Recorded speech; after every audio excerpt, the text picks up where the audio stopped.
Non firmiamo il secondo divieto di sbarco della Open Arms a Lampedusa per questioni di umanità. I ministri della difesa Trenta e Porti Toninelli motivano così il mancato allineamento con Salvini nella vicenda della UNG. Mettiamo in sicurezza la nave, come ci chiedono i giudici, dice il ministro Toninelli, poi l'Europa, in primis la Spagna, inizino ad assumersi la responsabilità di accogliere i 116 migranti a bordo della nave.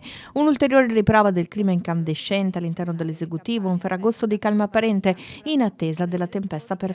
Si moltiplicano le ipotesi sul futuro del governo. Il 20 agosto il D-Day per la sfiducia al Premier Conte, con un Salvini però che sembra sempre più all'angolo e il non così scontato voto a breve. I 5 Stelle che vogliono il taglio dei parlamentari e continuare a far vivere la legislatura, mentre la Lega al nord organizza un direttorio forte con Enrica Stefani, Roberto Marcato, Nicola Finco e Luca Zaia, voluti dal commissario e parlamentare europeo Lorenzo Fontana.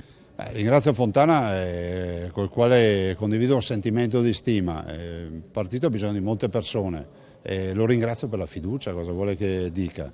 C'è molto da fare e penso che qui abbiamo anche una grande responsabilità perché siamo rappresentati in molte amministrazioni e un partito che non è più forza solo di lotta ma anche di governo deve dimostrare anche di saper mixare bene queste due componenti. E credo molto nei giovani, che si debbano fare entrare giovani nelle pubbliche amministrazioni, che si debbano fare scuole di formazione per i giovani che vogliono avvicinarsi alla politica e alla pubblica amministrazione. Questo è fondamentale. Poi abbiamo una forza che è unica, che sono i militanti, i sostenitori, che vanno quotidianamente ringraziati perché sennò noi non saremmo qui e non avremmo potuto fare quello che stiamo facendo. Pensi solo al tema dell'autonomia o ad avere un governatore del Veneto, cosa per noi impensabile 15-20 anni fa.